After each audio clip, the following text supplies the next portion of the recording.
पे भी सुन रहे हैं, देख रहे हैं, आप इस वीडियो को आप शेयर कर सकते हैं अपने ग्रुपों में, अपने फेसबुक पेज पे, जहाँ पे फेसबुक अकाउंट पर्सनली बना हुआ है, कहीं पे भी आप भेज सकते हैं। और आज जो पवित्र आत्मा ने मुझे वचन दिया, वो मैं वचन आपके बीच में शेयर करने वाला हूँ। और मेरा विश्वास है कि आज वचन सुनने के बाद आप जरूर बदल जाएंगे। और मैं साथ साथ आपके कमेंट सब देख रहा हूँ, और सब मेरा विश्वास है कि आज सबको क्लियर सुनाई दे रहा होगा। अब डबल आवाज़ की प्रॉब्लम नहीं आने वाली। अभी सिस्टम में मैंने थोड़ा सा चेंजेस कर दिया है, तो मेरा विश्वास है कि आज का वचन, आज का जो लाइव है, आपके लिए बहुत बेस्ट रहने वाला है। तो जैसे कि मैंने पिछले दिनों में आपसे वायदा किया था कि काफ़ी सारे हम मिनिस्ट्री में चेंजेस कर रहे हैं, बदलाव कर रहे हैं, तो आप देख रहे हैं हर हफ्ते, हर महीने, हर दिन कुछ ना कुछ नया करने की कोशिश कर रहे हैं। तो हम आज वचन शुरू करने से पहले हम छोटी सी प्रार्थना करेंगे, जैसे हम रेगुलर प्रार्थना करते हैं।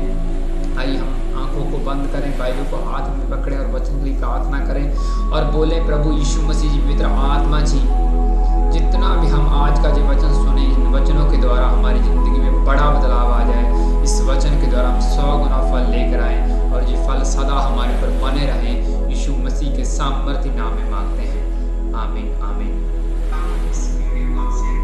और अभी जो मैं आज आपके सामने बाइबल की किताब खोलने जा रहा हूँ, वो पहला शमूएल उसकी 15 अध्याय। और जैसे कि आपने टाइटल में पढ़ लिया होगा कि परमेश्वर की मर्जी से बिना कुछ भी ना करें, परमेश्वर की मर्जी से बाहर कोई भी काम ना करें। और अभी फिलहाल मैं पहला शमूएल उसकी 15 और 24 से लेकर 28 तक पढ़ूंगा। तो मैं चाहता हूं कि ये वचन हम आपकी स्क्रीन के ऊपर शेयर करें, ताकि सबको ये दिखे।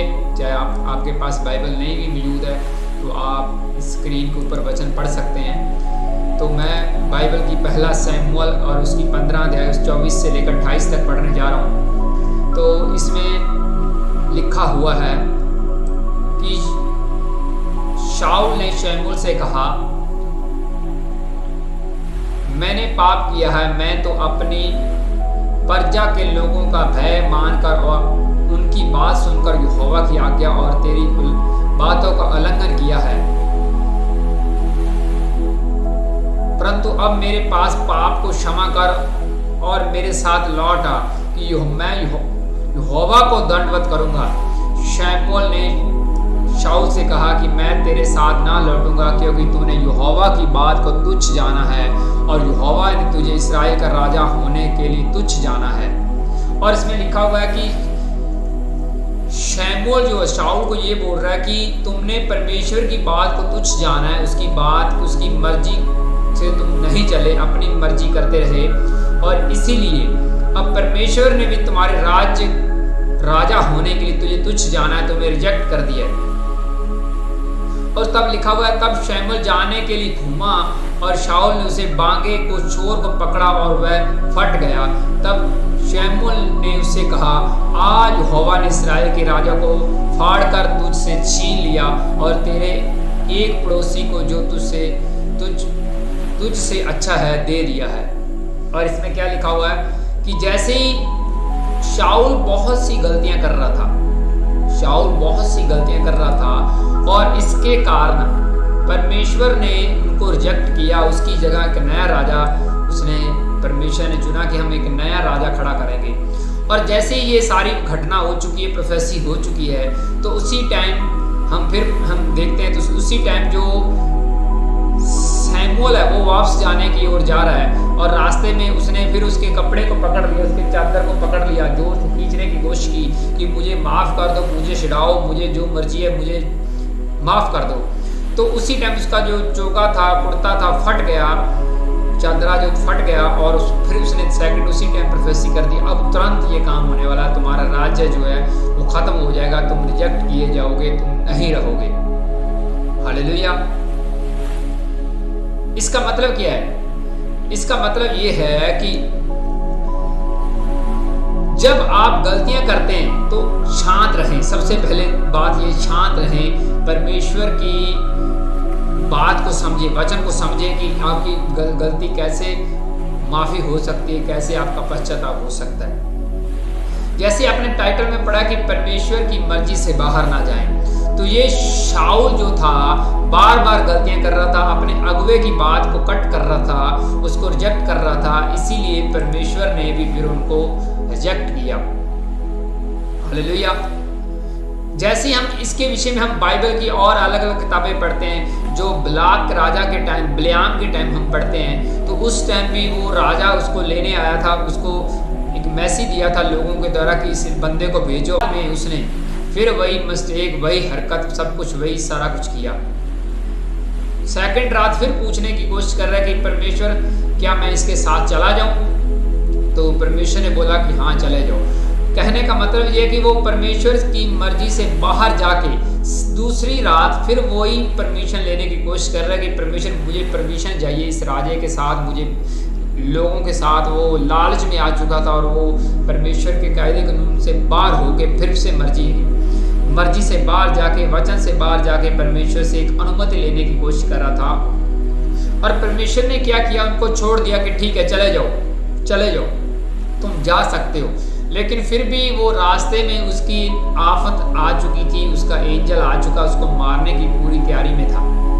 जब परमेश्वर ने अलाउ तो कर दिया कि तुम चले जाओ, जा सकते हो, कोई प्रॉब्लम नहीं है, लेकिन परमेश्वर को अच्छा नहीं लगा, क्योंकि वो दोबारा फिर से वही परमिशन लेने की मांग कर रहा था।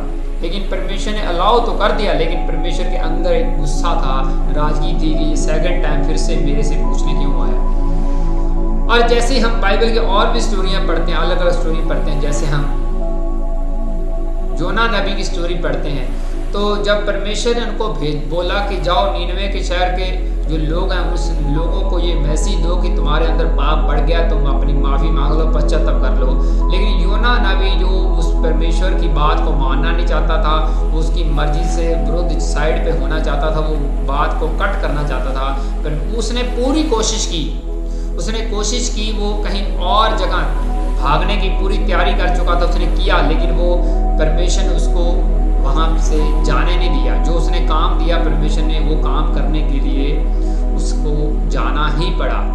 असल पहले वो परमेश्वर की मर्जी से बाहर जाके साइड पे होके जाने की कोशिश कर रहा था, भागने की कोशिश कर रहा था, लेकिन परमेश्वर ने फिर से वही उसके ऊपर वो तूफान आफत भेजी और फिर से उसको दोबारा रिटर्न वही काम करना पड़ा, वही प्रोफेसी नीनवे के लोगों को देने जाना। लेकिन वो परमेश्वर की मर्जी से बाहर नहीं गया। उसके बाद पहले तो वो भागने की कोशिश कर रहा था, लेकिन परमेश्वर ने उसको भागने नहीं दिया। इसका मतलब क्या है? इसका मतलब ये है कि आज भी अगर आपके ऊपर कोई प्रोफेसी हो चुकी है तो उस प्रोफेसी को आप कट ना करें। कट करने का मतलब ये होता है कि परमेश्वर को अपने तरीके से गाइड करना, परमेश्वर को अपने तरीके से चेंज करना कि मैं ये चाहता हूँ, मेरा ये ख्याल है, मेरी ये सोच है कि परमेश्वर इस तरीके से आप करोगे तो अच्छा होगा। कुछ लोग ऐसे होते हैं कि वो परमेश्वर को भी समझाने की कोशिश करते हैं कि परमेश्वर हम चेंज नहीं होना चाहते, हमें लग रहा है इस तरीके से नहीं, इस तरीके से नहीं, लेकिन वो परमेश्वर को बदलने की कोशिश करते हैं, लेकिन उसका रिजल्ट बहुत बुरा आता है। उसका रिजल्ट बुरा होता है जब अपनी इच्छा से हम कोई भी काम करने की कोशिश करते हैं। कई बार क्या होता है, जब परमेश्वर हमारे विषय में कोई गाइडेंस देता है, वचनों के द्वारा कोई हमारा अगवा हमारी प्रोफेसी देता है, तो हमें वो पसंद नहीं आती। हमें लग रहा था कि ये काम करेंगे, इस काम से तो हमारी दुनियादारी में इंसल्ट हो जाएगी, प्रॉब्लम बढ़ जाएगी, लोग क्या सोचेंगे, दुनिया क्या सोचेगी, हमें शर्म आती है ये काम करने में, हमें सेवा का काम हो चाहे कोई भी वो हम नहीं करेंगे। लेकिन उनको नहीं पता कि आगे वाला आपका फ्यूचर किस तरीके से आने वाला है। परमेश्वर बेहतर जानता है, लेकिन जिस बंदे को विश्वास है, जैसे यूसुफ को पता था कि मैं बड़ा होके आगे वाले स्टेप में राजा बनूंगा, उनके भाई जो थे उनके साथ नफरत कर रहे थे कि ये ऐसे कैसे हो सकता है, लेकिन यूसुफ अपने विश्वास से हटा नहीं, वो परमेश्वर की मर्जी से बाहर नहीं गया, तो बाद में उसकी वो प्रोफेसी पूरी हुई।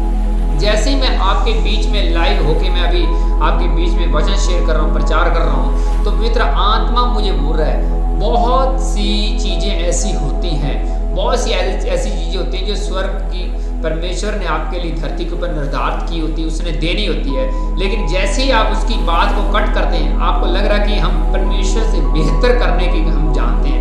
परमेश्वर को तो इस बात का पता ही नहीं है, प्रभु यीशु मसीह को तो पता नहीं, हम ज़्यादा समझदार हैं। हमें पता है, हम अपने एरिया में रहते हैं, हमें पता है हमारे एरिया में किस तरह के लोग हैं, कितनी गर्मी है, कितनी धूप है, कितनी सर्दी, हमें पता है। परमेश्वर को तो कुछ ऐसे लग रहा है जैसे पता ही नहीं। लेकिन परमेश्वर को आने वाला फ्यूचर उसको पता है कि आपका आने वाला फ्यूचर किस तरीके का होने वाला है। इसी तरीके से वो आपकी आने वाली प्रोफेसी आपको कोई काम दे सकता है कि ये आपने काम करना है। अगर वो आप प्रॉपर तरीके से उसकी मर्जी के मुताबिक काम करते हैं तो उसके बाद कुछ सालों, कुछ महीनों बाद वो ब्लेसिंग आपको इतनी दिखती है कि आपकी दुनिया भी आपको बोलती है कि कोई आपके साथ मौजूद है।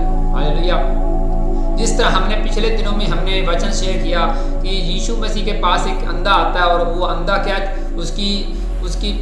उसको वो ब्लाइंड है अंधा, और यीशु मसीह से प्रार्थना करवाने के लिए, आंखें खुलवाने के लिए आता है, और यीशु मसीह मौके पे उसी टाइम उसकी आंखों में मिट्टी लगा देता है। और अंधे की सोच में क्या होगा, वो सोचता होगा कि मैं यीशु मसीह, मैंने तो बड़ा नाम सुना हुआ यीशु मसीह का, मैंने तो दुनिया के इतने प्रोफेसियाँ सुनी, इतने टेस्ट मैंने सुनी, मैं अब यीशु मसीह के पास आया, ये तो कुछ दिखता ही नहीं, यीशु मसीह वाला तो इसके अंदर गुण ही नहीं है। और जैसे उसके ऊपर मिट्टी लगाई, लेकिन उसको विश्वास था कि अगर इसने मुंह से बोल दिया, अगर इसने बोल दिया कि ये काम करना है, शीलों के कुंड में पानी में जाके धो के आना है, ये सब कुछ आंखें धो के आनी है, तो उसके बाद मेरी आंखें खुल जाएगी। वो परमेश्वर की मर्जी से, उसके मास्टर प्लान से बाहर नहीं गया, उसने सेम उसी बात के ऊपर वो काम किया, चाहे उसको दूर जाना था आंखें धोने के लिए, तो उसके बाद उसकी आंखें खुली। इसलिए अलर्ट रहें। मैं फिर बोल रहा हूँ, पवित्र आत्मा ने मुझे अभी गाइड किया कि बहुत सारी चीज़ें आपके लिए होती हैं, वो स्वर्ग से निर्धारित की होती हैं आपके लिए, आपकी ज़िंदगी के लिए, लेकिन कुछ लोग उसकी ब्लेसिंग ले पाते हैं, कुछ लोग नहीं ले पाते हैं। कारण क्या है? कारण ये है कि परमेश्वर से वो पूछते ही नहीं, प्रार्थना के टाइम ये परमेश्वर से पूछते ही नहीं है कि मैं करूं तो क्या करूं, परमेश्वर किस तरह करूं, मुझे क्या करना चाहिए, ये पूछते ही नहीं। उनको लग रहा था कि हम दुनियादारी भीड़ में रहते हैं, हमें ज़्यादा पता है, हमें ज़्यादा गाइडेंस है कि हमें किस तरीके से चलना है, हमें क्या करना है। इसीलिए वो परमेश्वर का जो पर्सनली मास्टर प्लान आपके लिए होता है वो पूरा नहीं होता। बहुत सी ब्लेसिंग होती है जो आपके लिए एक्टिवेट तो होती हैं, लेकिन आप उसको ले नहीं पाते क्योंकि आप उसकी मर्जी से कहीं ना कहीं बाहर चले जाते हैं, कोई ऐसा काम कर देते हैं, कोई ऐसे वचन के खिलाफ चले जाते हैं जिसके कारण वो परमेश्वर आपको वो चीज़ें दे नहीं पाता। आपने देखा होगा धरती के ऊपर जो क्रिश्चियन लोग हैं, कुछ ज़्यादा ब्लेस हैं, कुछ नहीं है, कुछ लोगों के पास बड़ा कुछ ज़्यादा है, कुछ लोगों के पास नहीं है। मैं ब्लेसिंग की बात कर रहा हूँ, गिफ्टों की बात कर रहा हूँ, आत्मिक वरदानों की मैं बात कर रहा हूँ। कुछ के पास ज़्यादा है, कुछ के पास ज़्यादा नहीं है। तो सबसे पहले परमेश्वर के पास जाने से पहले आपके अंदर आत्मिक सेंस होनी चाहिए। परमेश्वर के पास जाने के टाइम आपके अंदर एक गुण होना चाहिए, किस तरीके से परमेश्वर के सामने आपने प्रकट होना है, पेश होना है। यीशु मसीह की बात में कहने का मतलब ये है कि आपने परमेश्वर से बात किस तरीके से करनी है। जिस तरह आप एक लेडीज थी यीशु मसीह के टाइम, उसको ब्लीडिंग थी, ब्लड आता था, उसने उसके यीशु मसीह को तो छुआ नहीं, उसके कपड़े को छुआ। उसको इतना विश्वास था कि मेरी इतनी औकात नहीं है कि मैं यीशु मसीह के सामने जाऊं, दिलेरी करूं कि मेरे लिए प्रार्थना कर दो, मेरे लिए कुछ करो। उसने चुपके से, चोरी से उसके यीशु मसीह के कंबल के जो पर को छुआ, मीन्स जो कंबल के पंख होते हैं, जैसे वो गोल गोल धागा जिसे बोलते हैं, उसको छुआ और वो चंगी होगी। और चंगी होने के बाद वो डर रही थी, घबरा रही थी कि कहीं यीशु मसीह का पता ना चल जाए। लेकिन ऐसी कौन सी बात है जो यीशु मसीह को ना पता चलती होगी? कोई भी नहीं। कोई सब बातें, चाहे अंधेरे में हो, रात में हो, सब कुछ उनको पता है। लेकिन वो डर रही थी। यीशु मसीह को पता था इसने मुझे विश्वास से छुआ है, ये सामर्थ काम करेगी। यीशु मसीह ने बाद में, एक ध्यान से पढ़ें तो बाइबल में यीशु मसीह ने ये पूछा कि किसी ने मुझे छुआ, किसी ने मुझे विश्वास से छुआ और मेरे अंदर से सामर्थ निकली और मैं चंगी हो गई। वो लेडीज चंगी होगी सामर्थ के द्वारा। इसका मतलब क्या है? इसका मतलब ये है कि प्रोफेसी लेने के लिए, जब कई बार लोग जिद करते हैं कि परमेश्वर मेरे से बात करे, जब मेरे से बोले, जब आप प्रोफेसी लेने की जिद करते हैं तो परमेश्वर आपके ऊपर नाराज हो सकता है।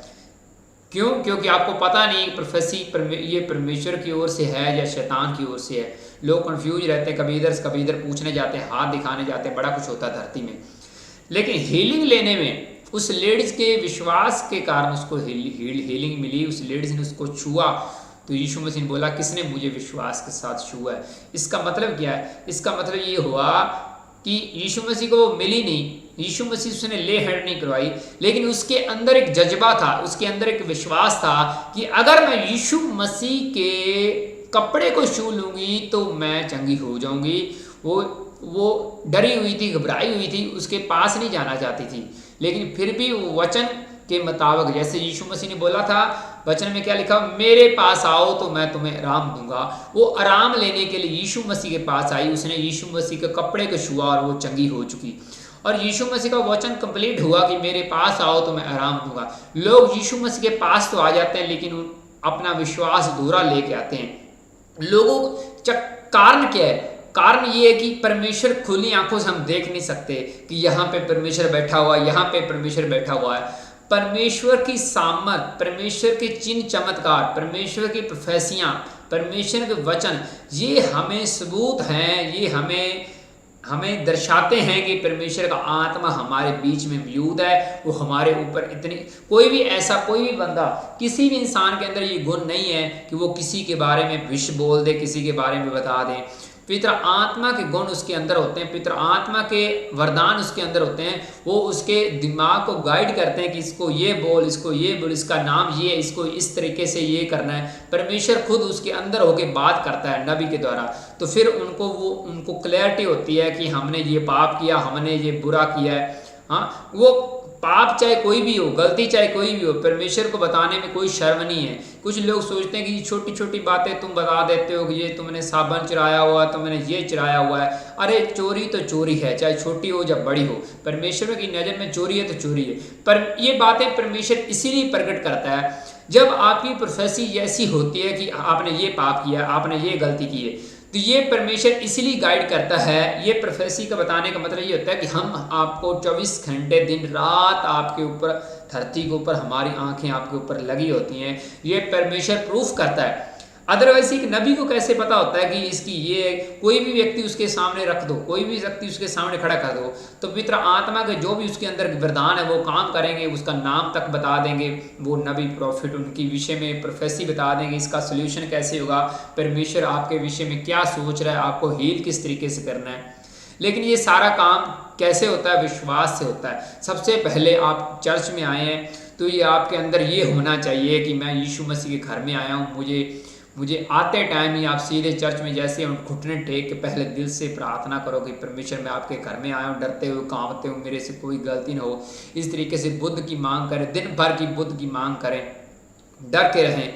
और फिर जितना आप परमेश्वर का डर रखोगे, मैं सच बोल रहा हूँ, उतनी ही ज़्यादा आप परमेश्वर की बुद्धि का वरदान आपके अंदर होगा। मैं सच बोल रहा हूँ, जो व्यक्ति डर के अंदर रहता है उसको सबसे ज़्यादा परमेश्वर बुद्धि का वरदान देता है। ये नोट कर लो, ये नोट कर लो। अगर आपके अंदर डर नहीं है, कुछ लोगों को लग रहा होता है कि डर किस तरीके से, वचनों का डर, प्रभु यीशु मसीह का डर, या अपने अगवे का डर। ये सबका डर होना चाहिए, सबका डर। वचनों का डर कि वचन क्या, हमें वचन कौन सा तोड़ के हम किधर जा रहे हैं। हाँ, यीशु मसीह का डर कि वो हमें देख रहा है, और अपने अगवे का डर होना है। अगर आप अपने अगवे को कट करते हैं, रिजेक्ट करते हैं, भी ये हम सीधे यीशु मसीह के साथ बनी, हमारी सीधा ही बनती, हम सीधे ही बातें कर लेंगे, हम सीधे ही वचन पढ़ लेंगे। अगर आप अपने अगवे को कट करते हैं तो इसका मतलब ये हुआ कि आपने परमेश्वर को कट कर दिया। अगर आपकी सीधा सुनी जाए, सारा कुछ सीधा, तो फिर तो परमेश्वर को ये प्रॉफिट, ये नबी, ये सब कुछ, ये पास्टर खड़े करने की जरूरत ही क्या है? फिर तो आपकी सीधा सप्लाई एक्टिवेट हो जाएगी। लेकिन ऐसा नहीं होता। परमेश्वर कुछ चंद लोगों को ऊपर, खास लोगों के ऊपर अपना आत्मा का अभिषेक करता है। वो आत्मा के वसीले के साथ लोगों से बातें करते हैं, वचन शेयर करते हैं, हीलिंग के काम होते हैं। ये आपने सुना हुआ है, हालेलुया। लेकिन चाहे कोई मैन ऑफ गॉड है, चाहे कोई भी है, परमेश्वर का वचन हमें ये आज गाइड कर रहा है कि हम वचनों से बाहर ना जाएं। तो हमें फिर से हम वचन को पढ़ेंगे। जैसे मैंने पहले आपको बोला कि शमूएल और शाऊल के बीच जो बातचीत होती, शाऊल जो गलतियां कर रहा है, वो गलती की माफ़ी लेने के चक्कर में उसके 27 में लिखा उसके कपड़े को पकड़ लिया और वो फट गया। जैसे ही कपड़ा फटा तो उसने प्रोफेसी कर दी सैमुअल ने शाऊल को, अब तुम्हारा राज्य परमेश्वर ने छीन कर किसी और को दे दिया।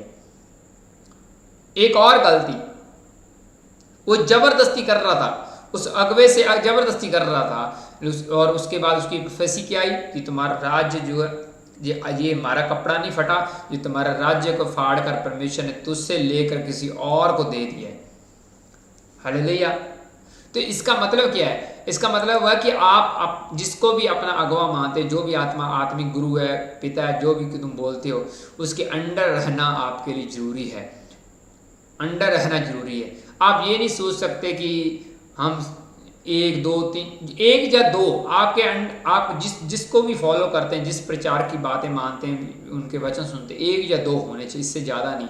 ये भी मैं वचन के द्वारा ही बोल रहा हूँ। जिस तरह प्रभु यीशु मसीह के पास मूसा और एलिया आए थे, तो हम ये विश्वास करते हैं कि आप 2 अलग अलग मिनिस्ट्रियों को फॉलो कर सकते हैं। ज़्यादा करोगे तो फिर कन्फ्यूजिंग रहेंगे। अगर आप ज़्यादा मिनिस्ट्री को फॉलो करना चाहते हैं तो उनका कनेक्शन आपस में होना चाहिए। उनके वचनों का विचार, वचन की बातें, प्रोफेसियाँ, सब कुछ प्लस होना चाहिए। ये नहीं कि एक बंदा किसी और के विरुद्ध में बात कर रहा है, कोई और विरुद्ध बात कर रहा है, तुम्हें समझ नहीं आएगी कि परमेश्वर की मर्जी किस तरह की है मेरी ज़िंदगी में, मुझे क्या करना चाहिए, क्या नहीं करना चाहिए। तो इसीलिए परमेश्वर की मर्जी से बाहर ना जाएं। अगर आप जाओगे तो आपकी ज़िंदगी में तूफान आएगा, दिक्कतें आएंगी, परेशानी आएगी, प्रॉब्लम आएगी। ये नहीं कि परमेश्वर की मर्जी से बाहर जाओगे तो आप मर जाओगे, ऐसा नहीं होता। लेकिन आपकी ज़िंदगी इस तरीके से हो जाएगी जैसे एक मुर्दे के समान है। आपका सब कुछ बिखरा बिखरा लगेगा, सब कुछ टूटा टूटा लगेगा। इसलिए लट रहें। जितने भी बाइबल के नबी प्रॉफिट देख लो, जो भी मर्जी से उनकी बाहर गया है, उसको बाद में शर्मिंदगी सहन करनी पड़ी है, वो शर्मिंदा रहा है। लेकिन जिस भी बंदे ने परमेश्वर के वचनों के अंडर रहा है, उसकी मर्जी से बाहर नहीं गया, तो उसने वो ब्लेसिंग देखी अपनी ज़िंदगी में। बाइबल पढ़ के देख लो, चाहे हम पढ़ लें, यूसुफ की स्टोरी पढ़ लें, अब्राहम की स्टोरी पढ़ रहे हैं, तो वो अंडर रहे। यीशु मसीह को खुद को देख लो, यीशु मसीह मर्जी से बाहर नहीं गया। उसने शैतान की बात मानकर उसने दंडवत नहीं किया शैतान को, उसने वो खाना नहीं खाया, उसकी बात नहीं मानी, और वचन की गाइडेंस से, वो वचन की गाइडेंस से शैतान को आंसर दे रहा था। और फिर शैतान को भागना पड़ा वहाँ से। क्यों? क्योंकि उनको पता था कि ये मेरी बातों में नहीं आएगा, ये लालच में नहीं आएगा। इसलिए अलर्ट रहें। कई बार क्या होता है कि कुछ लोग अपना फ़ायदा लेने के लिए, धरती का फ़ायदा लेने के लिए वचन से बाहर चले जाते हैं, परमेश्वर से वो कनेक्ट तोड़ लेते हैं अपनी बात को सेट करने के लिए, अपने सिस्टम को सुधारने के लिए, लेकिन बाद में उसका रिजल्ट फिर बुरा आता है। इसलिए अलर्ट रहें। और जितने भी मुझे देख रहे हैं, सुन रहे हैं, मैं फिर से आज का वचन आपके सामने शेयर कर रहा हूँ। हमने आज पढ़ा पहला शैमुएल 15 उसकी 24 से लेकर 28 तक, और आने वाले दिनों में हम और बेहतर तरीके से हम ये सब कुछ आपके लिए ये वचन की सप्लाई पेश करेंगे। और अभी फ़िलहाल प्रार्थना का टाइम हो चुका है। जितनों ने वचन सुना आंखों को बंद करें। पिता आत्मा जी, मैं आपका दास आज के वचन के लिए प्रार्थना कर चुका हूँ। पिता आत्मा, जितने लोगों ने आज वचन सुना, ये परमेश्वर की मर्जी से बाहर न जाएं, उसकी मर्जी से अंडर रहें। इनको इस तरीके से बदल दो और डर में रहें, भय में रहें, और ये हमेशा बुद्धि से भरे रहें। आज का वचन इनको 100 गुना फल दे और ये फल सदा इनके ऊपर बना रहे। यीशु मसीह के सामर्थ्य हम नाम में मांगते हैं, आमीन आमीन, हालेलुया। अभी फ़िलहाल बीमार लोगों के लिए मैं प्रार्थना करने के लिए जा रहा हूँ, और जितने भी मैं कमेंट में प्रार्थना के विषय लिखे हैं उनको मैं अभी रीड करूँगा। और मैं प्रार्थना कर रहा हूँ। अभी सबने जय मसीह की बोला है, और मैं प्रार्थना की रिक्वेस्ट देख रहा हूँ। सबको जय मसीह की जितने भी लिख रहे हैं। और मंजीत कौर के लिए मेरी प्रार्थना है, इनके रिश्ते के लिए, इनकी मैरिज के लिए परमेश्वर का आत्मा इनके साथ हो। और जोगिंदर सिंह के लिए जो कागज़ इनका बन नहीं रहे होने पाए, और जो सुरजीत की जो रसौली है, यीशु मसीह के नाम इनकी रसौली को छोड़ के जाती रहे।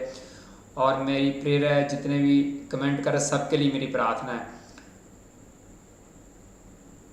और उमेश के लिए, इनकी फैमिली के लिए, इनके घराने के लिए, संदीप सिंह के लिए जॉब के लिए मैं प्रार्थना करता हूँ, परमेश्वर का आत्मा इनके साथ रहे और इनके काम खुल जाए। और परम सिंह के लिए, इनका फेवर जो है बुखार उतर नहीं रहा, यीशु मसीह के सामर्थ्य नाम में इनका बुखार जाता रहे। और जितने भी अभी लाइव सुन रहे हैं, मैं सबके लिए प्रार्थना कर रहा हूँ। पवित्र आत्मा जी, मैं आपका दास इन सब लोगों के लिए प्रार्थना करता हूँ, अपना हाथ बढ़ा के परमेश्वर का आत्मा इनको छुए और ये सब बीमारी से आज़ाद हो जाएं। पवित्र आत्मा सबकी बीमारियां से इनको आज़ाद करे यीशु मसीह के सामर्थ्य नाम में। इनकी पथरियां, रसौलियां, सब तरह की टीबी, कैंसर, मलेरिया, शुगर, बुखार, सब टाइफाइड, सब तरह के बुखार इनको छोड़ के जाते रहें। HIV एड्स की बीमारी इनको छोड़ के जाती रहे। परमेश्वर का आत्मा इन सबको छुए और आज़ाद हो जाएं। जिनकी आंखें बंद हैं वो खुल जाएं, कान खुल जाएं, जुबान खुल जाए, रंग जाता रहे, सर्वाइकल जाता रहे, अपने मंजियों से उठ खड़े हो, व्हील चेयर, शिकंजे सबसे आज़ाद हो जाए यीशु मसीह के सामर्थ्य। आपकी हड्डियों में जान आए, बंद नसें खुल जाएं, ऑपरेशन कैंसिल हो जाए यीशु मसीह के सामर्थ्य। आपकी मिरेकल मनी एंजल करें यीशु मसीह के सामर्थ्य नाम में। और मेरी प्रार्थना रेनू के लिए, उसकी और भाभी, उनके लिए प्रार्थना करता हूँ, उनकी भाभी के लिए, और बेबी ब्लेसिंग के लिए, सर्वजीत कौर के लिए मेरी प्रार्थना है, अमन के लिए, मनजीत कौर के लिए, और जो दर्द तकलीफ है, परमेश्वर का आत्मा उनको आज़ाद करे यीशु मसीह के सामर्थ्य नाम में। और मेरी प्रार्थना प्रेम सिंह के बेबी ब्लेसिंग के लिए, और जिनके पास बच्चे नहीं, परमेश्वर का आत्मा उनको बेबी ब्लेसिंग दे। जंगीर कौर के लिए, खांसी के लिए मेरी प्रार्थना है, और सबके लिए प्रार्थना है। और फिलिपस सिंह के लिए प्रार्थना, बुखार के लिए, और जितने भी कमेंट कर रहे हैं सबके लिए मैं प्रार्थना करता हूँ यीशु मसीह के सामर्थ्य नाम में आप चंगे किए जाओ यीशु मसीह के सामर्थ्य नाम में। आपकी सभी रिपोर्टें नॉर्मल आ जाएं, शुगर की बीमारी से आज़ाद, जो गुर्दे फेफड़ों की समस्या से जूझ रहे हैं, परमेश्वर का आत्मा उनको आज़ाद करे यीशु मसीह के सामर्थ्य नाम में। और सब तरह के जो रोग आपकी बॉडी को छोड़ के जाते रहें। जिनके पास बच्चे नहीं, परमेश्वर का आत्मा उनको बेबी ब्लेसिंग दे। जिनकी शादियां रुकी, उनकी शादियां होने पाए। जो स्टूडेंट स्टडी कर रहे बच्चे, उनकी पढ़ाई के लिए मैं प्रार्थना करता हूँ। जिनका कर्जा है वो कर्जा उतर जाए, ज़मीनी विवाद, लड़ाई झगड़े कैंसिल हो जाए, तलाक स्थिति को कैंसिल करता हूँ यीशु मसीह के सामर्थ्य नाम में। सब बच्चों के लिए, बड़ों के लिए, बुजुर्गों के लिए मेरी प्रार्थना है, परमेश्वर का आत्मा सबके साथ बना रहे और इनकी सभी रिपोर्टें नॉर्मल रहें सदा यीशु मसीह के सामर्थ्य नाम में। आमीन, आमीन, आमीन। और जितने लोगों ने अभी प्रार्थना को रिसीव किया, विश्वास करें कि आप बहुत बड़ी गवाही के साथ फिर से वापस आने वाले हैं। और फिलहाल मेरा जाने का टाइम हो चुका है और मैं आपसे इजाज़त लेने वाला हूं, और फिर मिलेंगे रविवार को नए चिन्ह चमत्कारों के साथ, नई प्रोफेसी के साथ, नए वचन के साथ। तब तक आप सभी को जय मसीह की। God bless you. Bye bye, take care.